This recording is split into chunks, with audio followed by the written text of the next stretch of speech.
কেউ যদি কাউকে কোনো মিথ্যা অপবাদ দেয়, যে কাজটা সে করেনি, যে অপবাদ দিবে সে মরণের আগ পর্যন্ত ওই অপবাদের কাজ নিজে না করা পর্যন্ত সে মরবে না।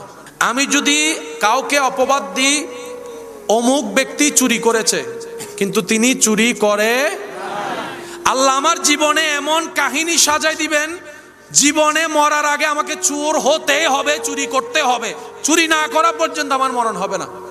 যদি সেই ব্যক্তিটা ধৈর্য ধরে আল্লাহর হুকুমের অপেক্ষা করে। যাদের সন্তান হচ্ছে না তাদেরকে একবার জিজ্ঞেস করেন, ওনারা বলবা ছেলের দরকার না, একটা মেয়ে হলো দেন, আল্লাহ একটা মেয়ে হলো দেন, একটা মেয়ে হলো দেন, আমি মা ডাক্তার শুনতে চাচ্ছি, আমি বাবা ডাক্তার শুনতে চাচ্ছি। সেজন্য বুদ্ধিমানরা আল্লাহর ফয়সালায় কখনো নারাজ হয় না। তারা কি বলে জানেন, আমি তো চাইলে কিচ্ছু হবে না, আমি চাইলে দিন কিংবা রাত হবে না, কিন্তু আমার রব যদি চাই রাত দিন হয়ে যেতে পারে, দিন রাত হয়ে যেতে পারে। আমার রব যেটাই দিয়েছেন আমার জন্য সেটাই কল্যাণ, আমার রব যেটাই দিয়েছেন সেটাই আমার জন্য উত্তম, আমার রব যেটাই দিয়েছেন সেটাই নিয়ামত। আমি পুত্র কন্যা বুঝি না, আল্লাহ যেটাই দিয়ে খুশি, আমি বান্দা সেটা পেয়ে খুশি। সুবহান। তখন আল্লাহ সেটাকে নিয়ামত বানাই দিবে। এবার আসেন, পুত্র সন্তান নাতিপতি চাই কেন? নামটা যেন টিকে থাকে, বংশের নাম বলেন।